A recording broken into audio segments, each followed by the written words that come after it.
দুটো কার্ড করবে। ফার্স্ট কার্ডটা হলো 4 থেকে 5 মাস লাগবে, সেকেন্ড কার্ডটা 7 মাস লাগবে। দেখা গেল আপনি একটা 1 একর পুকুরে আপনি 200 গ্রাম আমুল কাপ ফেলছেন, ওই আমুল কাপটা প্রথম কার্ডে দেখা গেল 1 কেজি বা 1.5 কেজি পেয়ে গেছে। আপনার কি করবো, ওই আমুল কাপটা কিন্তু রেখে দিন এবং বাদ বাকি যে মাছগুলো তুলে দিলেন।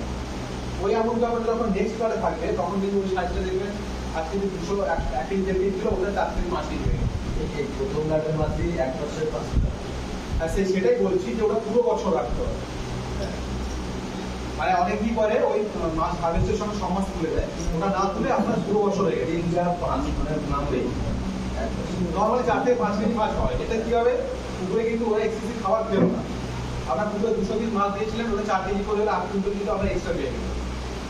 এবার অনেকের পুকুর কি থাকে, পুকুরের জলের কোয়ালিটি ভালো লাগে, সেক্ষেত্রে আপনারা কি করতে পারেন, এই সাদা মাছের সঙ্গে হালকা ট্যাংরা বা হালকা চিংড়ি, হালকা মাগুর ফেলে দিন। 1 একর পুকুরে যদি আপনি 5 থেকে 6,000 বা 10,000 ট্যাংরা রাখেন, এটা কি হবে, 10,000 ট্যাংরার মধ্যে 5,000 মাছে যদি প্রত্যেকটা ট্যাংরা 40 গ্রাম করে বা 20 গ্রাম করে হলে যদি পুকুরটারও প্রোডাকশন হয়, তাহলে পুকুরটা মাছের দাম দেবে কাছাকাছি 1 লাখ টাকা। যে 1 লাখ টাকা কিন্তু আপনার একটা 1 বছরের লিচি খরচা উঠে যাবে। আর এই মাছগুলোকে চাষ করার জন্য আপনার কিন্তু এক্সট্রা কোনো ফিডের প্রয়োজন, আপনি এই ফিডের সঙ্গেই হয়ে যাবে। এই ফিডতে কিন্তু পলিথিন সেলু বা প্লান্টন দিয়ে ওরা কিন্তু পড়ে না, আপনার এটা মেনটেন করে। আর কোয়েল ফিড একটাই জিনিস, আপনি যে চারটা দিলাম আপনার কিন্তু চার্ট মেনটেন করে খাওয়াবেন, তা না হলে কিন্তু আপনাদের ফিডের খরচা অনেক বেড়ে যায়। কারণ অনেকে ভাবেন কি যে মাছ আমার আছে মানে 3% কম ফিডের মতো খাওয়াবো, এই 3% কিন্তু খাওয়ালে ফিডের খরচা অনেক বেড়ে যায়। এই জন্য বারে বারে বলছি, 100 গ্রাম থেকে 300 গ্রামের মধ্যে মাছ থাকবে তাহলে কুইন্টালে 3 কেজি খাওয়াবেন। 300 গ্রাম থেকে 500 গ্রাম থাকলে কুইন্টালে 2.5 কেজি করে, 500 থেকে 700 গ্রামের থাকলে কুইন্টালে 1.5 কেজি 2 কেজি করে, 700 থেকে 1 কেজির মধ্যে থাকলে কুইন্টালে 1.5 কেজি এবং 1 কেজির পরে থাকলে 1 কেজি। এবার এই যে ফিডটা দিচ্ছেন তার মধ্যে লৌহসা আপনার একটা পার্সেন্টেজ আছে। যদি পুকুরে প্লাঙ্কটন লেভেল কম আছে তাহলে 50-50, আর যদি পুকুরে প্লাঙ্কটন লেভেল একটু বেশি আছে তাহলে সেক্ষেত্রে 30% ডোবা এবং 70% ভাপা। এই ডোবাটা কিভাবে খাবো? দেখেন ডোবাটা যেহেতু আমাদের পুকুরে জল কম থাকে, যদি জল কম থাকে 4 থেকে 5 ফিট আমি নর্মালি ঢেলে দিতে হয়।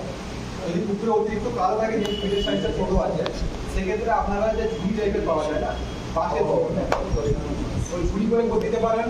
না নাহলে আরেকটা জিনিস বিভিন্ন মানুষের খেয়ে দিচ্ছে কাতলাকে খাওয়ানোর জন্য ঝুড়ি দিয়ে রেখেছে, কাতলা খাচ্ছেও মানে সবাই খাচ্ছে, সবাই সবাই খেলে সবাই পারবে না, পুকুরের সমস্ত মাছ। আমাকে বলেছিল সন্তানবাবু বলেছিল আমি ঝুড়ি দিয়ে করতে পারেন। আর নাহলে আরেকটা জিনিস করতে পারেন, ধরুন পুকুরে আপনি 2 মিটার করে 4টা খুঁটি পুঁতে দিলেন, 4টা খুঁটি পুঁতে জাস্ট 1 ফুট জলের নিচে আপনি নেট টাইট করে দিলেন, দিয়ে প্রতিদিন ফেলে দিলেন, এতে একটাও ফিড নষ্ট হবে না এবং পরে আপনি গিয়ে দেখতে পাবেন যে ফিড আছে কিনা। আমি এতে দিচ্ছি এই যে ব্র্যান্ডের বন্ধনে ঢুকে মাত্র 10 কেজি দিচ্ছি, তো ওটা খেয়ে দিচ্ছে, ওটা হ্যাঁ খেয়ে দিচ্ছে, কিন্তু আপনার যেরকম সুবিধা হয় নর্মালি অনেকে ওটা কি মাছ কি লাভ হবে না। ব্যান্ডের বস্তার ভিতরে প্যাকেট দিয়ে খাওয়াচ্ছে, ব্যান্ডের বস্তা মানে গাড্ডা ওটা গলে যায়, ছোট ছোট লাভ হবে। আপনি ইন্ডিয়াকে তোমাকে তেল লাগতো কাঁচাই খাওয়াতে হবে মাছকে, তবে মাছের কাজ করবে। আমাকে ওই পড়াশোনা বলতে এইভাবে আপনি ফিডিং করালে সবচেয়ে বেস্ট যদি গাটার সঙ্গে খাওয়ান, গাটাটা সকালবেলা দেন, যে 9টা-10টার সময় গাটা দিচ্ছেন, বিকালবেলা ফিড দেন, বুঝতে পারলেন? আমি গাড্ডা তোমার ভিতরে থেকে বিকালে খাওয়া যায়, অসুবিধা কিছু নেই, খাওয়াতে পারবেন। তবে ফিডের টাইম হচ্ছে সকাল 9টা থেকে 10টার মধ্যে, বিকেল 4টা থেকে 4:30টার মধ্যে। এবং যদি পুকুর বড় থাকে, সাদা মাছের নর্মালি খেতে সময় লাগে 1 থেকে 1.5 ঘন্টা। যদি কোনো বড় পুকুর থাকে, 1 একর পুকুর তো আপনি নর্মালি দেখবেন যে 1 ঘন্টার মধ্যে খাবার খেয়ে নিচ্ছে। যদি 1 ঘন্টার মধ্যে খাবার খেয়েছি তাহলে খাবার একটু বাড়িয়ে দিন, আর যদি 1 ঘন্টা বেশি থাকে না খাবার খেয়ে তাহলে খাবার একটু কমিয়ে দিন। এই ফিড ম্যানেজমেন্ট হচ্ছে সবচেয়ে বড় জিনিস। আজকে যদি আপনার মাছ